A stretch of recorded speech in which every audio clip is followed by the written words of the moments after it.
Welcome to another edition of Anthony T's Horror and Wrestling Show. I'm Anthony T. In this edition, I will be talking about AEW's Double or Nothing, which took place back in May. I'll give you my thoughts on that pay-per-view, the good and the bad of what happened during AEW's Double or Nothing 2023 pay-per-view. Then in What's Anthony T Watching, I was going to review a theatrical film, but I have to get to this film, seriously, because it's Nicolas Cage being Nicolas Cage. When that happens, I have to drop everything to review this film. Yes, I'm talking about Renfield, as I did not see this film in theaters, but it recently came out on Blu-ray, so I picked up the Blu-ray and decided, you know what, I'm going to review this film for the podcast, because it's Nicolas Cage being Nicolas Cage. Plus, I like vampire films anyway, so. But first, the news. Now, I don't know where to stop, because there's two news stories that really irked me between episodes. There's one from a director in which I thought gave up filmmaking, as his latest film, I thought, disappeared from the face of the earth. I could go there to start off, or I could go on the fact that after I did a rant on why I don't like mockbusters, I got one of the most absurd mockbusters coming soon to a Blu-ray and DVD near you. So I don't know where to start. I'm thinking, you know what? I'm going to start off with a film that I thought disappeared, because I have not talked about this guy in quite a while. In fact, file this under Rockstars Directing. Probably the most notorious Rockstar director of them all is back in my horror news. Yes, I am talking about Glenn Danzig. Yeah, the same Glenn Danzig whose last film, Erotica, earned a half a star. It is like the only film that I've given a half a star to. I thought I was rid of this guy, seriously, after the fact that his latest film, Death Rider in the House of Vampires, disappeared from the face of this earth. And I say that literally because this film was released in theaters in limited release back in August of 2021. That's right.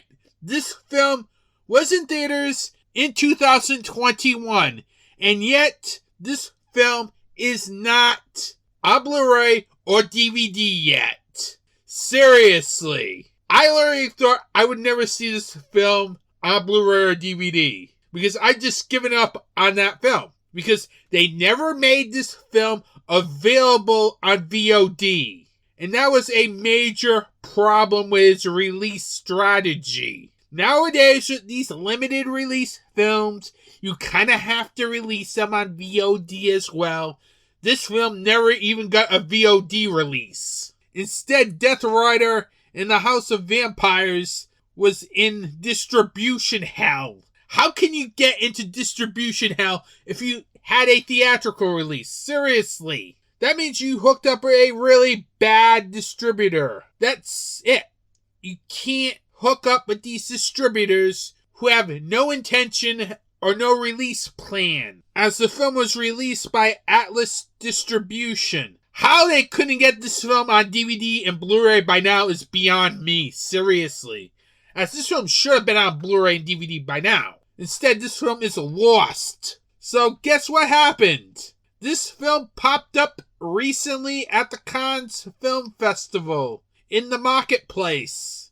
Usually where they take films to a marketplace to get distribution and all that stuff. That's a lot of independent films do that. They go to Cannes to get distribution. Finally, this film went to Cannes. Why it took so long is beyond me. Seriously. It's been almost 2 years since its theatrical release. So I don't understand why the hell that this film finally popped up out of nowhere as it disappeared from the face of the earth. That's not a good sign for a film if it's not out on Blu-ray within a year of its release date.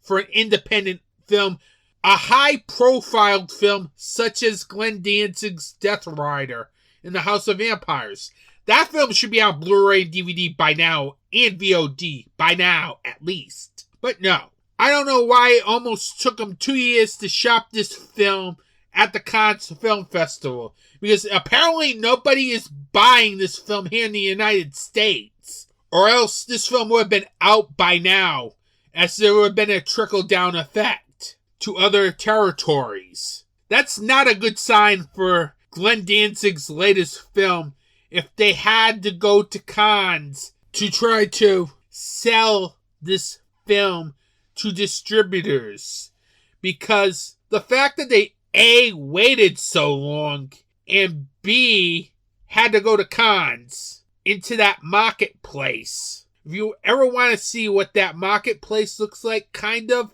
watch the documentary Clapboard Jungle, because this is what it feels like, what's going on with Death Rider in the House of Vampires. It feels like an independent film, literally. The fact that it couldn't get a distribution deal in the United States is pitiful. It was pitiful that that film had to go to the Cannes Film Festival marketplace to secure distribution, because I guess Glenn Danzig's name doesn't lend any staying power these days. Seriously. Spider-1 can get distribution easily. Hell, his latest film, Bury the Brides, on Tubi already. That's after his last film, Allegoria, ended up on Shudder. It just amazes me that Glenn Danzig cannot get distribution for this film. It just is. Seriously. And it's probably a telltale sign that this film is probably not going to be a good film. But I will watch it because, well, I'm a sucker for vampire films. And this is kind of a film that, for better or worse, needs to be seen and reviewed for this podcast. Because you will get a review of this film, no doubt about it, ifs, ands, or buts, whenever this film decides to ever want to come out on DVD, Blu-ray, or VOD. Because I'm just a sucker for vampire films. And the fact it's Glenn Danzig, one of the most talked about topics on the podcast. Of course, this film is getting reviewed. Now, can we hurry up with the distribution? Because it seems like it may take another 3-4 years before we see this film here in the United States. Seriously. It's just pitiful. Pitiful that this film is not out on home media yet. Given the fact that Glenn Danzig has somewhat of a name value. Pitiful. It is. And the fact that it has some genre names in it too. Like Devon Sawa, Julian Sands, Kim Director, Danny Trejo, Eli Roth. Genre names. And this film has not gotten distribution yet. I can't figure that out. Seriously. I just don't get Glenn Danzig. Everything has to be so spectacular that it's a failure. Seriously. This is a failure. That this film is not on Blu-ray, DVD, or VOD yet. It is. It's pitiful and a failure. No ifs, ands, or buts. With those names in this film should have been out on home media by now. But it isn't. We're still waiting for it on home media. And we're going to keep waiting for it. Apparently. Moving on. Now, last episode, I told you I am sick of these mockbusters. I am sick of these Amityville mockbusters. I'm sick of these Cocaine Bear mockbusters. So what happens? I get news that there's another Cocaine Bear mockbuster coming very soon. It's a film called Cocaine Crabs from Outer Space. WTF. Seriously. You gotta be kidding me. Another Cocaine Bear ripoff. Why do we need these films? Seriously, people. You indie filmmakers, stop doing these films for a quick buck. There's no creativity in these films. Seriously. You keep going to these Amityville films. You keep now going to these Cocaine Bear ripoffs. What's next? What are you going to rip off next? Seriously. Smile? I'm surprised that hasn't been ripped off yet. A Quiet Place? I'm surprised that hasn't been ripped off yet. I don't get it. Seriously. I will give you the insane plot synopsis for this film. This is coming from the SRS Cinema Store website. When a couple of intergalactic space crabs land on Earth, they encounter the one thing they didn't expect. A duo of dumb frat boys force-feeding them cocaine. As it turns out, cocaine gives space crabs an overbearing impulse to kill. Their string of peculiar homicides has Detective Charlie Reese thinking that something smells fishy, literally. But when he explains it to his captain that crabs may be causing the grisly murders, he is quickly dismissed. Trying to back up his theory, Detective Reese seeks the help of a sea life expert. But the local help he can find is a pet store employee named Alex Bailey. Convinced that the detective may be on to something, the two of them find themselves teaming up in the deadly wake of the coked out crabs. Are you bleeping kidding me? Seriously?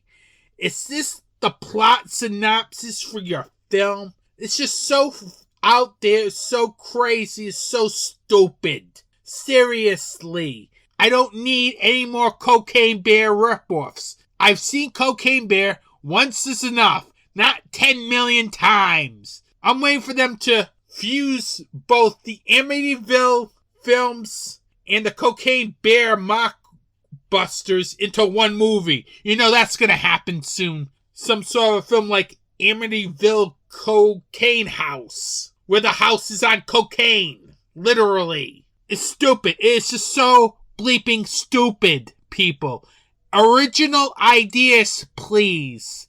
I don't want to see these stupid mockbusters or even hear about these stupid mockbusters. The fact I'm giving this film the time of day on this podcast is a detriment to my productivity. But I am sick and tired of these Cocaine Bear mockbusters. Please, come with something original, people. Don't go for the quick cash. It's not worth it. Your film is not going to be seen by many people. Trust me. It's just going to be stuck in the indies. That's it. You have that niche market. That's it. You don't create a buzz or anything with these mockbusters. Unless you're the Asylum. That's it. I don't get these indie filmmakers thinking that these mockbusters are going to give them lots of cash for their studios. I just don't get it. Because the only thing it does is it really makes them look stupid. Seriously. People can make good films and get the attention you want. But I'm sick and tired of some of these studios that just do it for the cash. After a while, nobody's gonna watch these films except this niche market. I just want original content, people. Not hearing about stupid films that a 5-year-old can make. Because that's what the plot synopsis sounds like. A plot synopsis that a 5-year-old came up with. I'd spend more time here, but it's better off not giving this film any more attention. And with that, that's the news.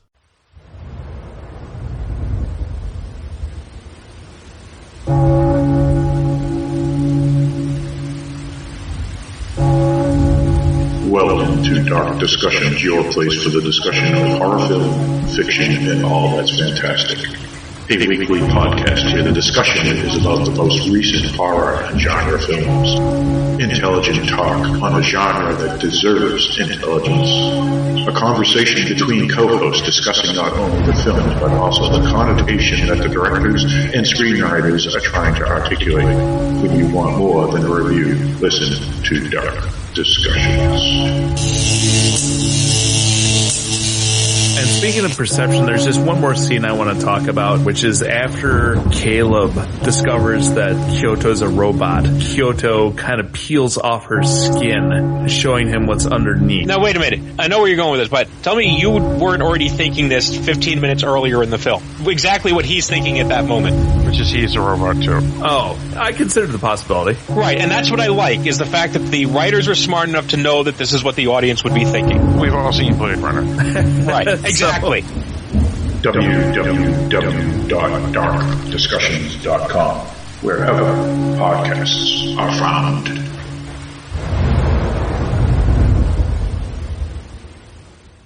Welcome back. AEW recently had its 2023 Double or Nothing pay-per-view on May 28th in Las Vegas, Nevada. And this was, for the most part, a good pay-per-view. I wouldn't say it's one of their greatest pay-per-views, but it was a good pay-per-view.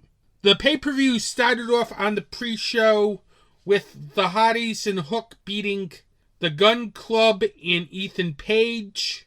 I don't think we need to get into that match since it's a pre-show match. Plus, it wasn't that great of an opener.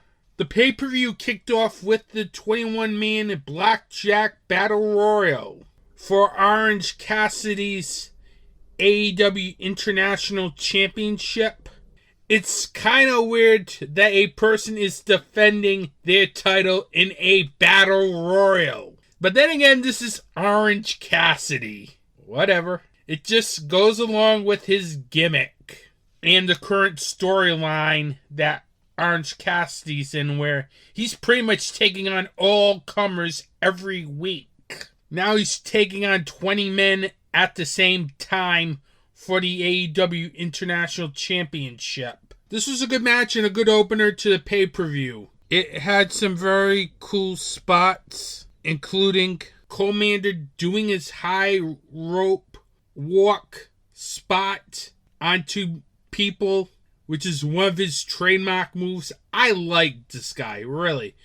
I like the luchadors that AEW is bringing, and Commander's one of them. Definitely. This had a more of a standard battle royal type feel to it, as everybody was like in the area of the ring, with the exception of Swerve Strickland and Brian Cage, as for most of this match, Swerve Strickland spent the match standing on the entrance ramp. It is actually a smart strategy when you think about it. You're in a battle royal, and you're not being forced to get in there right away, so you might as well just hang around the entrance ramp. That's a really good way to keep you in this match without getting eliminated, or the threat of elimination. There's a lot of really good action. You had some feuds that were highlighted in this match, like Swerve Strickland, Keith Lee, Ricky Starks, and Bullet Club Black and Gold. The match would come down to the Final Four, which would include the International Champion Orange Cassidy, Penta El Zero Miro, Big Bill, and Swerve Strickland. Yes, the same wrestler that spent half a match on the entrance ramp. It's a good strategy. If you're in a battle royal and it's not one of those lottery battle royals, you can literally just stand at the entrance ramp. Penta El Zero Miro would try to chop and kick Big Bill to no avail. This led Big Bill to literally clothesline Penta over the top rope to eliminate him. Then Big Bill and Swerve Strickland would gang up on Orange Cassidy to the point where they fought over who would eliminate Orange Cassidy. Big Bill would try to eliminate him, only for Swerve Strickland to turn on him and push Big Bill over the top rope, which left Swerve Strickland and Orange Cassidy as the final two people in the match. Both of the men were fighting in the ring. At one point, Swerve hits the Swerve Stomp and then puts Orange Cassidy's hands in his pocket. He tries to eliminate him that way, but Orange Cassidy hits a DDT to stay in. Both of them would eventually go over the top rope, fighting on the apron. This also included Prince Nana trying to interfere, to no avail.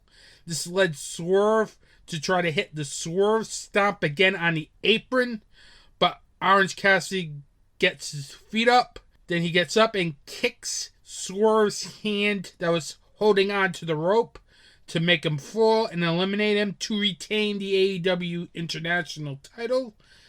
I was kind of surprised that Orange Cassidy won this match. I really thought we were going to get a new champion here.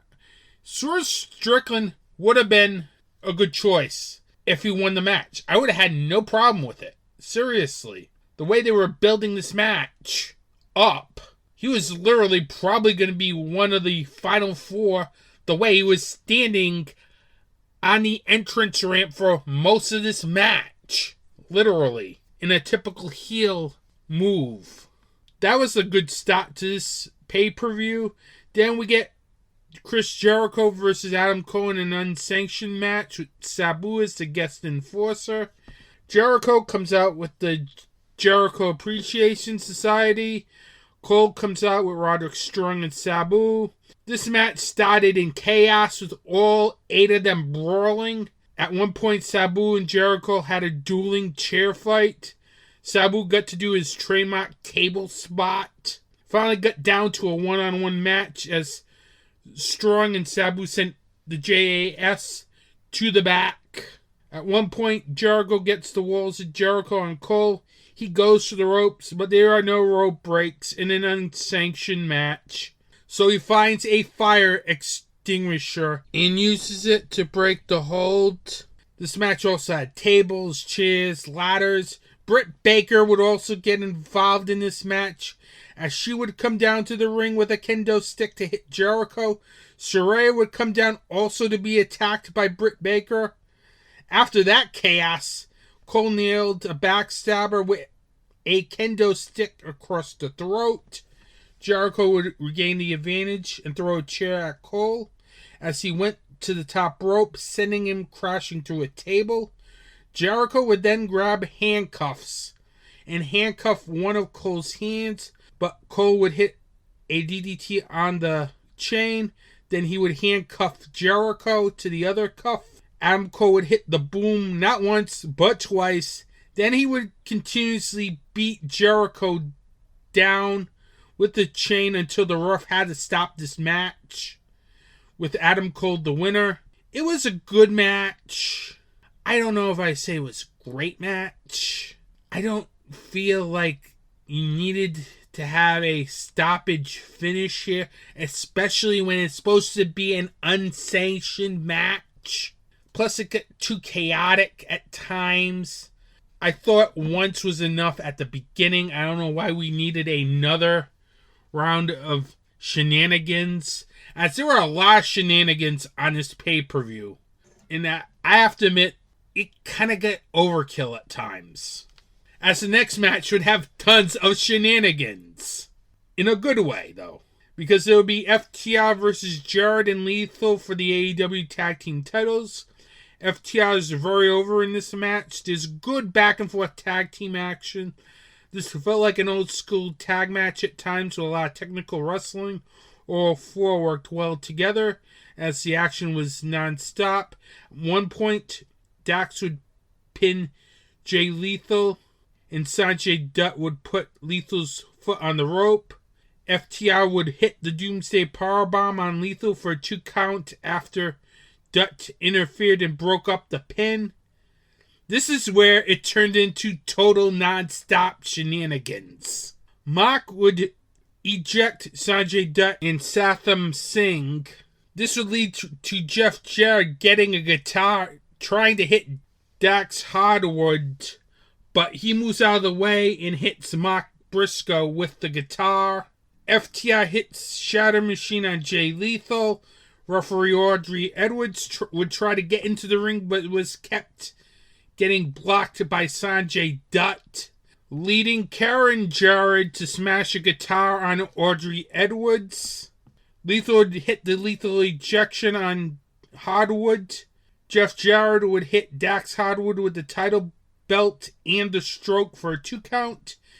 Jeff would complain to Mark Briscoe and slapped Mark. Mark would slap Jeff back, leading FTR to hit Shatter Machine on Jarrett for the 3 count. And FTR retained the AEW Tag Team titles.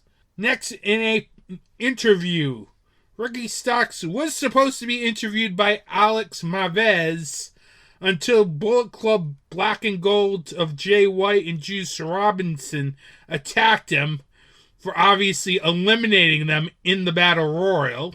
This led FTR, who was coming back from the tag team match, to chase White and Robinson away. Wonder if the next tag team feud for FTR will be Jay White and Juice Robinson.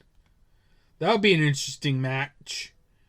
We get a hype video for Christian versus Wardlow. Then we get a backstage promo with Chris Jericho and Saraya, as they were angry about how the Chris Jericho-Adam Cole match went, and they demand a match against Adam Cole and Britt Baker. When a backstage attendant confronted the two, Saraya got in the face of the attendant, which led Jericho to throw a fireball at the attendant. Yes, Chris Jericho is still throwing fireballs, ladies and gentlemen. Then we finally get Wardlow versus Christian Cage. This was a good ladder match. I enjoyed this ladder match a lot. It was a fun match. Started out slow, but really picked up quickly here, as Wardlow would get Christian in a helicopter spin position, making him land on the ladder. This would lead to Luchasaurus coming to ringside. Wardlow would powerbomb Christian onto the ladder, then tried to do a senton bomb, but Christian got out of the way. Arn Anderson would come to ringside later. As Christian was starting to climb the ladder, Wardlow would get to the top rope and jump onto the ladder, and the ladder collapses, as we all thought maybe Wardlow got injured again. Luchasaurus would come in and chokeslam Wardlow twice. Arn Anderson would come in, and Luchasaurus would try to chokeslam him, but Arn Anderson bites his finger. Anderson and Wardlow would set Luchasaurus up on a table, and Wardlow climbed a huge ladder and hit a senton bomb, sending Luchasaurus through the table. In one of the highlights of that match, Christian would make his way to the ring and try to climb the ladder as all this is happening, until Arn Anderson pushes Christian off the ladder and into the arms of Wardlow. He hits a powerbomb, and he then climbs the ladder to get the TNT title and retain the title in a good ladder match, as it had some very good spots. It showcased Wardlow's agility. He can go. Wardlow can go. I always think Wardlow is like Mike Awesome, one of those big guys that can fly. He's very underrated. I know he lost a lot of momentum with an injury, and the fact that he didn't have a great TNT title run the last time. But this pairing with Arn Anderson so far has been good, I have to admit. Maybe that's what Wardlow needs to get to the next level. Someone who can talk for him, as he's got the talent in the ring to be a top level star in this company. He just needs the mic skills. Hopefully Arn Anderson can help get him to that next level, as he truly is a great talent, and truly one of the underrated talents on that roster. Then we have Jamie Hayter versus Toni Storm for the AEW Women's Championship. Now, before I go into this match, Jamie Hayter was working this match literally hurt. So there was a lot of smoke and mirrors and a lot of shenanigans in this match. So it's really, I think, kind of hard to really judge this match, given the fact, because Hayter versus Storm the first time around was a great match. It was a time when Jamie Hayter won the AEW title. Those two could have a great match, but this was not a great match. And a lot of it had to do with the fact that Jamie Hayter is injured. The match started off with a pre-match attack as Ruby Soho, Saraya, and Toni Storm attacked her. In fact, Ruby Soho and Saraya attacked her at the entranceway because she didn't come out the first time around. The second time she came out, there was a beatdown going on as Ruby Soho and Saraya were beating Jamie Hayter down as Toni Storm was waiting for her in the ring.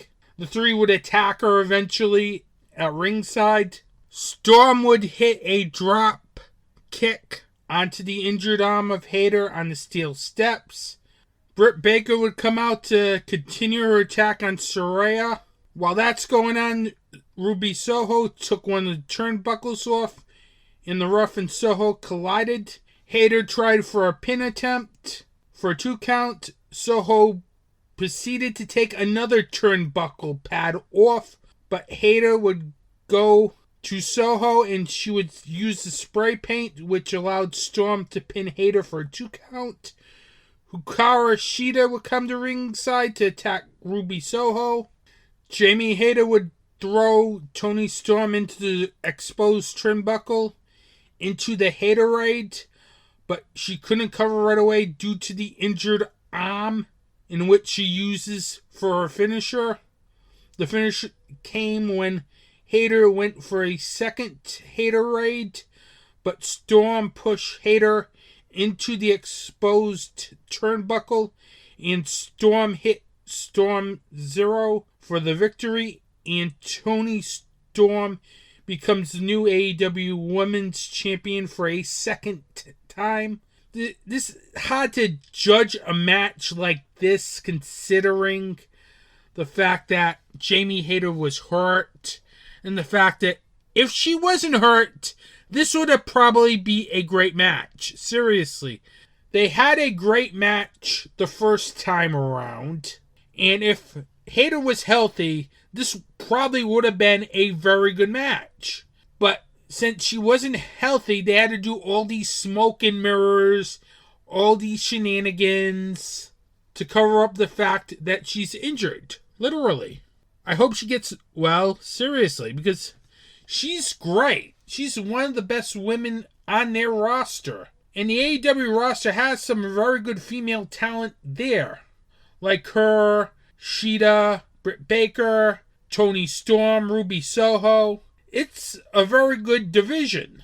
It sucks that Jamie Hayter has to take time off because she's injured legitimately. Literally. And it really hurt the quality of this match, which I don't fault anyone for the way this match was booked, because they had to work around the injury. I hope Jamie Hayter gets well soon, and hopefully she gets well for All In, because that probably would be a perfect time to do Toni Storm versus Jamie Hayter again. Seriously, that would be a great match at All In. Now, when I come back, I will get to the rest of Double or Nothing, including quite possibly 2 of the best matches you will see all year. Every day there's a family struggling with hospital bills to care for their sick child who is fighting an illness. There's a woman who is fighting breast cancer and is having trouble making ends meet while paying for their treatment. And there are burn victims that are going through treatments to heal their deep wounds. There is a charity in the horror community that helps these people. Scares That Care is an organization that helps families deal with the bills for their child. They help women get the treatment they need to fight breast cancer, and they help people who are dealing with severe burns get the help they need to heal. Scares That Care is a 100% volunteer organization and 501c3 nonprofit charity that is dedicated to helping these people in fighting real monsters. To find out more information or to donate to Scares That Care, you can go to www.scaresthatcare.org. Every donation helps Scares That Care fight real monsters. Hi, I'm Anthony T. And I'm Director Andrew Duran, and we are the Two from Hell. And we're putting Rated R back into podcasting. Every month we will be dropping an episode on the Dark Discussions Network. We'll be chatting about some of our favorite films, news, reviews, and maybe interviews. You can find Two from Hell on Apple Podcasts, Google Podcasts, Spotify, and other podcast providers. And don't forget to like us on Facebook and Instagram at Two from Hell Podcast. Trust me, you're seriously not going to want to miss the show. Welcome back. Moving on, we're still on my thoughts on AEW's Double or Nothing 2023. The next match was the House of Black Open Challenge for the AEW Trios Championship. Now, before we get into the match, I know there's people who don't like the lighting, don't like the way the House of Black matches lately have been dark, have been like pitch black almost. But I think it's just such a cool aesthetic for the group and for their matches. It separates the trio from everyone else in AEW. It gives the trio its uniqueness. It makes the trio one of the best trios in that promotion, quite frankly. The fact that they have a separate presentation from everyone else makes the House of Black one of the must-watch acts in this promotion. Now, who would answer their open challenge, you may say? It would be none other than the Acclaimed and Billy Gunn. You didn't think we would have an AEW pay-per-view without the Acclaimed. Come on, they're one of the most over acts in this company. Of course, they needed to get on Double or Nothing one way or the other, because the Acclaimed should be on every pay-per-view, quite frankly. They're just that over with the crowd. Every time they come out, they are over like gold. So, of course, they're going to be on this pay-per-view one way or the other. And for each of the House of Black's title defenses, the teams get to choose a stipulation. The Acclaimed decided they didn't want to choose a stipulation in this match. It would have helped if they had chose a stipulation. It would be nice, but that's another point. Because I like this match a lot. Seriously, I know people might not get this gimmick down, but the House of Black lately have been gold on AEW TV. Seriously. This was a really good match. I loved the fact that this match moved at a fast pace, as this had a mixture of fast-paced wrestling and submission-based wrestling. There's also very good psychology in this match as well. I liked how they focused on the psychological aspects of wrestling in this match. Because for most of this match, the House of Black was focusing on Anthony Bowen's knee. And that works, because they kept focusing on the same knee every time Bowens tried to make a tag out. He couldn't. They also kept knocking his tag partners off the ring apron, which is effective tag team wrestling, as Bowens had to have spent the majority of this match in the ring. He finally got to tag out Billy Gunn, who came in for the hot tag. He nailed the Famouser on Brody King. He nailed the Famouser on Buddy Matthews. Then he walks right into a black mass from Malachi Black for the 3 count. And the House of Black retain the AEW Trios titles. Obviously, that's the right decision. They need a long reign here. This reign has to continue probably until at least All Out.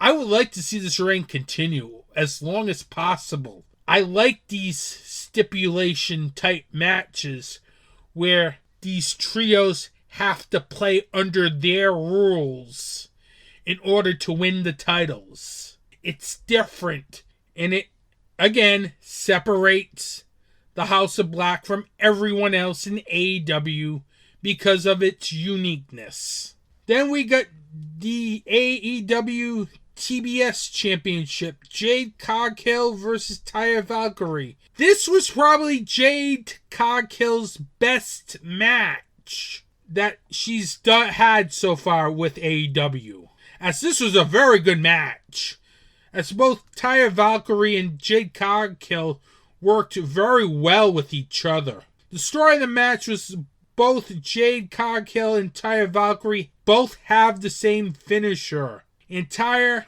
could use her Road to Valhalla for this match, as in previous matches she was barred from using that move due to the fact that Jade Cargill had that move. Both of them had specialized entrances, which was both unique and made the match feel like a big time match. The action moved at a very good pace. At one point, Valkyrie would hit a sliding German suplex, which was something I have not seen. But hey, that's a cool maneuver. They both work well together. As like I said before, this was Jade Cargill's best match with this promotion so far. It probably helped that she was working with an experienced Taya Valkyrie here. Taya would hit the Road to Valhalla for a 2 count. Then Jade would hit a pump kick to the jaw. Then hit her jaded finisher for a 3 count and retained the TBS title in what is her best match so far in her young career. Jade Cargill has come a long way since she started with this promotion. She can be a top tier talent. Then post-match, Smart Mark Sterling, yes, the lawyer, issues another open challenge. The thing is, after Jade Cargill's matches, lately he's been issuing open challenges after Jade Cargill wins. He issued the open challenge to the entire locker room, but he thought nobody would answer the open challenge. Wrong. In a big way. As none other than the returning Chris Statlander came out to answer the open challenge. The match starts and Jade Cargill tries to go for a pump kick to no avail. Chris Statlander quickly attacks Jade Cargill, but Jade would hit the pump kick eventually and try to go for Jaded, but Statlander would counter that into the Big Bang Theory, and Chris Statlander is the new TBS champion in a surprising turn of events. As I really didn't think we would get a title change here, seriously. I thought we would see Jade Cargill continue this big run, but it's over at 60-1. Then it was time for the double main event. First up was the AEW World Heavyweight title between MJF, Darby Allin, Jungle Boy, and Sammy Guevara. Now, before I get into this match, I would like to say something here. Why was this not the main event of this event? Because I'm a firm believer the world title should be the main event. No questions, ifs, ands, or buts. It would have been nice to get these 4 young stars some experience in the main event. But no, we do not get it here. Instead, they chose to go with the Elite versus the Blackpool Combat Club. The match starts off with all three men attacking MJF until it broke down between the three men. It moved at a very fast pace with a lot of high flying moves and kicks. There's some nice spots in the match where each of the four participants channeled their mentors by hitting their finishers. That was a cool spot to see in this match. MJF would get on the mic at one point and beg Sammy to lie down for his newborn baby, which he announced prior to the match. But Sammy suckered him into a 2 count. After that, there was a great sequence of submission wrestling here, where everyone was in a submission hold, literally. That was such a cool spot, as I don't think I've ever seen that spot and the way it was done in a fatal 4-way, like the way those 4 men did it in this match. Then there was the sequence where everything was so hard to keep up with, as the action really gave new meaning to the words fast and furious. As everybody was hitting high flying moves, Guevara would hit a Spanish fly onto the floor, wiping everyone out. MJF would knock the top rope, causing Darby Allin to lose his balance. MJF then himself would go for a powerbomb, which would end up hurting MJF as he was clutching his arm, maybe injuring himself in the process. I hope that's not the case. Seriously, I really don't want to see anybody get hurt. I don't think AEW can afford to lose MJF, as he's the top heel in this company. And he makes the main event seem very interesting. Then we would have a couple near falls in the match. Darby Allin would eventually hit a coffin drop and a side headlock takedown for a pin attempt, but Jungle Boy broke up the pin. Both Jungle Boy and Darby Allin traded shots. MJF grabs the belt, but Jungle Boy blocks it. Jungle Boy gets the belt, teases hitting Darby Allin with it, but doesn't. Sammy would hit the GTH on Jungle Boy, and he would go to the top rope, but Allin would throw him off, which would leave Allin to hit a coffin drop on Jungle Boy. MJF gets into the ring, nails Darby Allin with a side headlock takedown for the 3 count. And MJF retains the AEW World Heavyweight title in a great match. Seriously, this match here highlighted the future of all Elite Wrestling, as all 4 men in this match were excellent. A lot of high-flying moves, a lot of great submission wrestling. This was a great fatal 4-way match. Probably one of the best ones I've ever seen, literally. As this was intense and fast-paced from start to finish. And this really should have main evented the show. Seriously. I wanted this to main event the show, so that it would allow this company to showcase its young talent. But still, this was a great match, and it's definitely worth checking out. Along with the main event here. Seriously, the last 2 matches on this card were excellent. It's like, can you top this? Literally. The main event was the Anarchy in the Arena match between the Elite versus the Blackpool Combat Club. This was a crazy match that went all over the place. Even I had a hard time trying to figure out what was going on at times. Seriously. It was so chaotic. The match starts out in the crowd as the Violent Idols plays Wild Thing. It gave it its bar fight feel to it. And this would go on and on and on. This band could literally have played all night long. In fact, this band might still be playing as we speak, ladies and gentlemen. Don Callis would show up on commentary during this match. In the midst of the chaos in the beginning, Rick Knox gets busted open. So we have a referee busted open. We don't know how. The Blackpool Combat Club would gang up on Hangman Adam Page at one point, but eventually would get out of it. The Young Bucks, along with Claudio Castagnoli and Wheeler Yuta, would fight onto the stage where the band was playing. The Bucks would throw both Claudio and Yuta off the stage. Then they approached the band. The band's lead singer would reveal a Blackpool Combat Club shirt, and for his troubles would get super kicked, ending the music. Yes, it took the Young Bucks super kicking the band's lead singer to end the music, because this band could have played all night long, literally.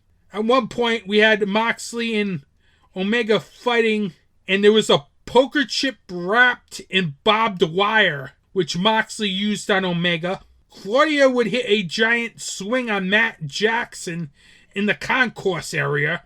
Then later, Claudio, during the match, would take Matt Jackson outside and pile drive him on a pickup truck. There was also a leaf blower around used during the match. That's nice.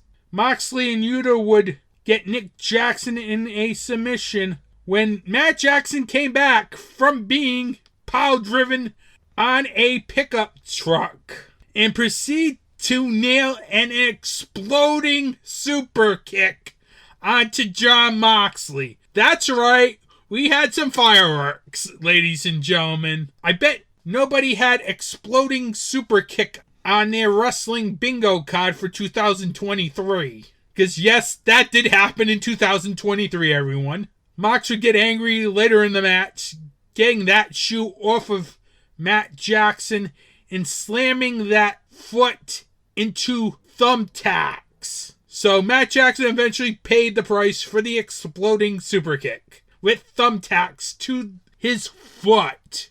Bryan Danielson at one point would deliver psycho knees to both Kenny Omega and Adam Page. The Blackpool Combat Club would load thumbtacks into Matt Jackson's mouth, and Claudio would hit a European uppercut with the thumbtacks in Matt Jackson's mouth in what was a disturbing sight. Seriously. As this match would definitely please the deathmatch fan. Adam Page would hit the Deadeye, and Kenny Omega would hit the One-Winged Angel on one of the members of the Blackpool Combat Club for a 2 count. I don't know which one, because this match was getting so crazy to the point where I literally lost control of what was happening, literally. And in a fun way, not in like a confusing way, but I was into everything in this match. That there were some spots that I probably missed, because this match was filled with insane spots. The finish would come when Adam Page would try the buckshot lariat, only for Don Callis to hand Yuta a screwdriver to break up that move. Omega would try to hit the One-Wing Angel, but Callis would enter the ring, causing Omega to drop Yuta. While distracted with Callis, a masked man entered the ring and attacked Omega. He revealed himself to be Takeshita, so he's turned on Kenny Omega and aligned himself with Don Callis. Yuta would hit Omega with the screwdriver, then hits his seat buckle clutch pin for the win. The post-match, Don Callis chokes Kenny Omega with a belt, with the Blackpool Combat Club in the ring celebrating. This was just an insane match from start to finish. This feud is continuing, as you're probably going to get 1 or 2 more people in this feud, or maybe 3 more people in this feud. This is what I can think could happen. Kota Ibushi could be entering this company soon, and he may be in this feud as quickly as he enters this company, as eventually the Elite is going to need a 5th person, and Kota Ibushi has a long history of Kenny Omega in Japan, so that's probably going to happen, as there's been a lot of rumors that Ibushi is going to sign with AEW. And that would be a great signing for AEW, quite frankly. And it would make sense for him to be in this feud because he's a close friend of Kenny Omega's. Probably his most trusted friend from all the battles in Japan. So it would make sense for him to be in this feud. If Ibushi does not come into this company, you have Okada. He's already earmarked with a match against Bryan Danielson at Forbidden Door 2, as at the end of the 6-man tag between him, Tanahashi, Ishii versus the BCC and Shota Uno at New Japan Pro Wrestling's Dominion event that took place recently. Bryan Danielson came up on the video screen challenging Okada to a match at Forbidden Door 2, which is going to happen. So Okada is now neck deep in the BCC feud on the New Japan side. So maybe we see more of Okada in AEW regarding his feud with Jon Moxley in the BCC if Ibushi doesn't come to AEW. And there could be some wild cards as well, but I got a feeling it's going to be Ibushi that is the fifth man. But still, you got Okada in this feud too. So it's going to be either Ibushi or Okada as that fifth person. And they're probably going to do a blood and guts match eventually, as this is where this feud is really heading towards. I can't see anywhere else but a blood and guts match, with the BCC and Takeshita on one side, and the Elite and Ibushi or Okada on the other side. Because that's what it's leading down to, folks. It's going to end in blood and guts. Seriously. And that's probably going to be a great match. So it's going to be either Kota Ibushi or Okada coming into this feud, being the fifth man for the Elite. I think it's going to be Ibushi, because he's going to eventually sign with AEW anyway, if rumors are true. And there could be more people added to this too. Then we may add more people. It'll get more chaotic. That could happen too. Because right now, Moxley's in a feud with Okada in New Japan. So, don't count out Okada neither. But I think Kota Ibushi's the fifth person. But I would not be surprised if Okada's the fifth person either. Overall, I thought this pay-per-view was good. It had a couple really sluggish finishes. The Adam Cole-Chris Jericho match I thought was sluggish. And the fact that I don't like stoppages. I hate matches that end in stoppages. I thought the Jamie Hayter-Tony Storm match could have been off the pay-per-view. They could have had an interim title match or had the title change on Dynamite. I really think they could have cut that out on the pay-per-view. What else? I thought the main events were excellent and literally the best matches on this show. I thought the Christian Wardlow match was underrated too, as it was a good ladder match. Overall, I would probably give this 8 out of 10. I can't say it's 10 out of 10. It's not the greatest AEW pay-per-view of all time, but there's a lot good mixed in with a couple of bad things. So 8 out of 10 is my rating for AEW Double or Nothing 2023. You can find Anthony T's Horror and Wrestling Show on social media on the Slasher app, Facebook and Instagram at Anthony T's Horror and Wrestling. You can find the show on Twitter at Film Arcade Media. You can find the podcast on Apple Podcasts, Google Podcasts, Stitcher, Spotify, and other major podcast providers. You can also listen to the show on YouTube at youtube.com/@FilmArcadeMedia and DocDiscussions.com. And don't forget to join the official Facebook group of Anthony T's Horror and Wrestling Show. On Facebook, type the name of the show in the group search box.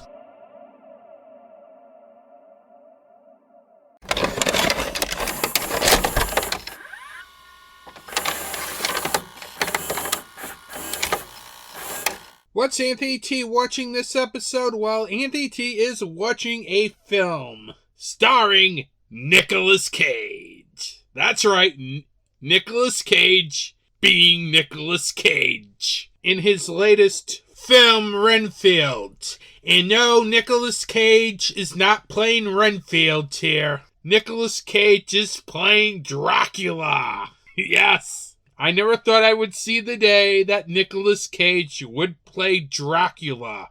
But we are here, folks. And I was looking forward to this film for a long time, ever since hearing about this film. Literally, because it's Nicolas Cage playing Dracula.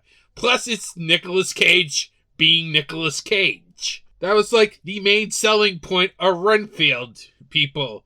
The fact that Nicolas Cage is being Nicolas Cage in this film. Literally. Seriously.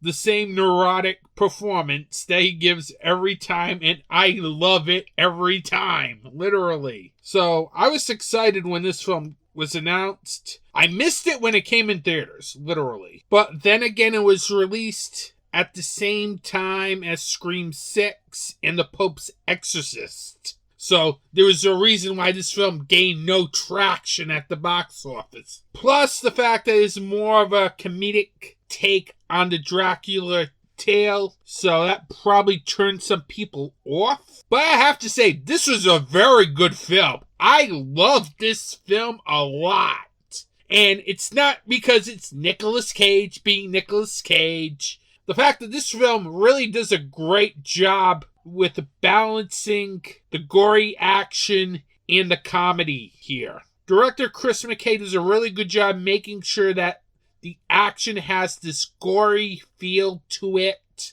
Like in the vein of Evil Dead 2, where the comedy and the horror worked perfectly.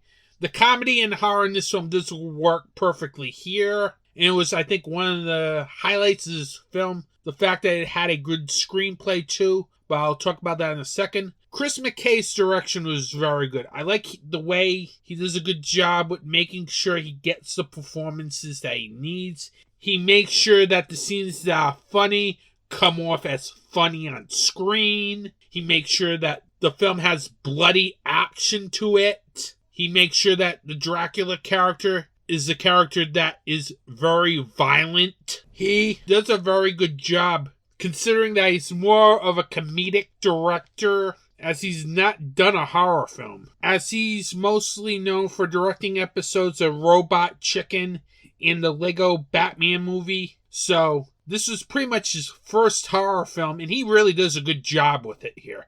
Because he does a great job with the comedic timing and everything, and making sure those scenes come off on screen as funny and entertaining. He also really does a good job with the way he presents the action as well. I liked how he makes sure that the action has a bloody tone to it. Seriously, the gory effects could have been bad, but he and his team of special effects makeup artists do a great job making sure that the gore effects are very good and that they have a bloody feel. It was different. I liked that, as it felt at times you were watching a superhero film on steroids.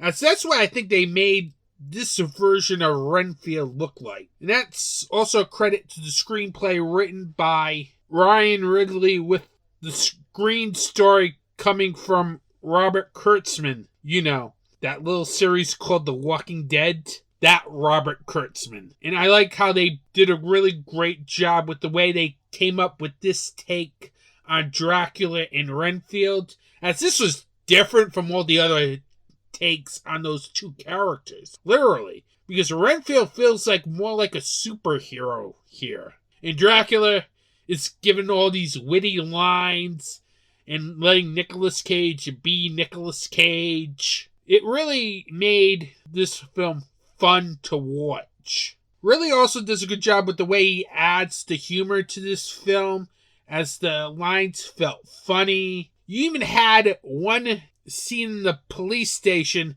There was like a backdrop on the wall, which I would consider the world's worst police department. Seriously. As on the wall it said, "Don't solve the crime till overtime." It's just like lines like that really grabbed me with this film. Literally. I liked the fact that there's a lot of really good humor in this film. Ridley's very creative with the humor, as the dark humor works very well here. And he also does a really good job with the way he comes up with the action sequences on the paper, as it really had an intense feel to it. It was also a little superhero-ish too, but I don't mind it. It's a different take on Renfield. So I like it when they go outside the box here. And really does a very good job going outside the box with both the Renfield character and the Dracula character in this film. Because it really pays off, as this is very entertaining. And the performances in this film are very good here. Nicolas Cage as Dracula is very good here. I love the fact that he's brought that charm, that intensity that is required in a typical Nicolas Cage performance. And he brings that to the Dracula character here, as this character is very good. Even though he's the bad guy, he's just great to see on screen. I wouldn't mind seeing Nicolas Cage play Dracula again in the future. Nicholas Hoyt was also very good here as Renfield, as he really does a very good job with the way he portrays this character, how he starts off as this tormented character, then you see him try to break away from Dracula, finally. He does a very good job playing that type of character, where you feel sorry for him, even though he's a bad guy too, that wants to be good. The film also has a very good performance from Awkwafina here. She's very funny in this film. She really brings a lot to her role in this film as well, as all three of those people had great chemistry with each other. Whether it was Nicholas Hoyt and Nicolas Cage, whether it was Awkwafina and Nicholas Hoyt, whether it was Awkwafina and Nicolas Cage towards the end of the film, they had very good chemistry with each other. And that's what really helped make this film very good as well. It had a good screenplay, really good direction from Chris McKay, and really good acting from its three leads.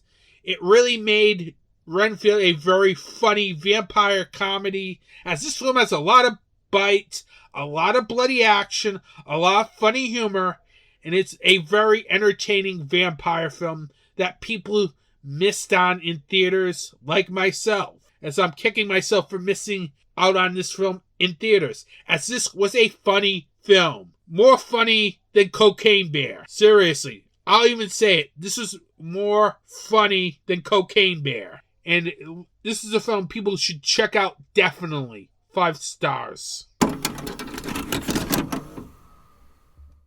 This wraps up episode 99 of the podcast. Next episode is episode 100.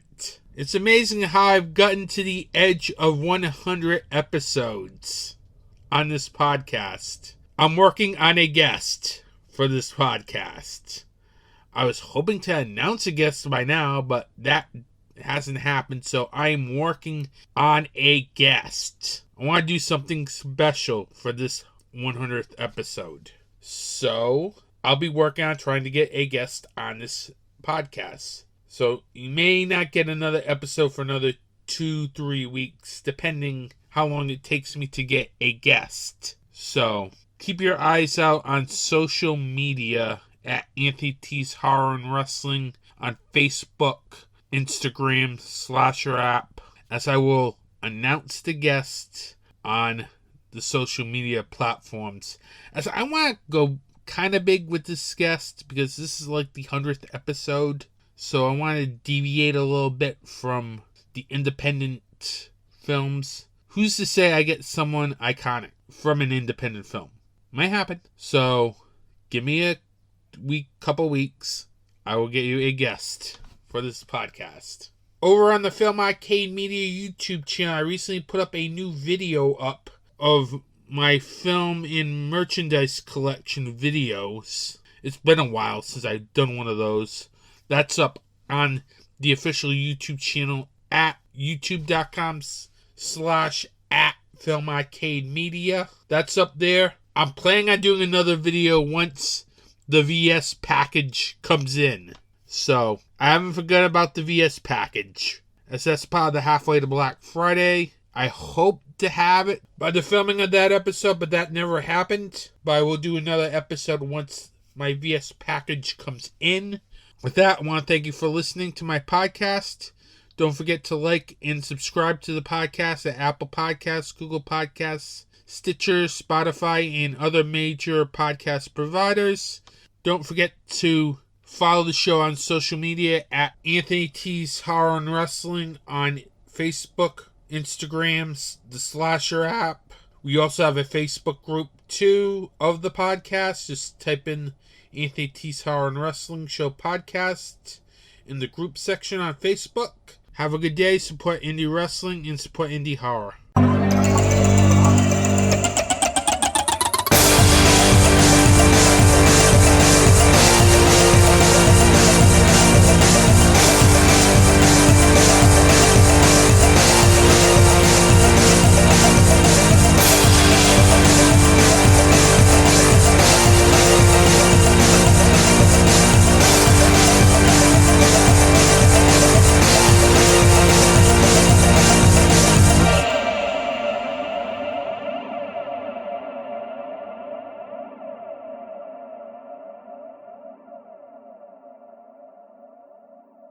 This has been a Film Arcade Media production.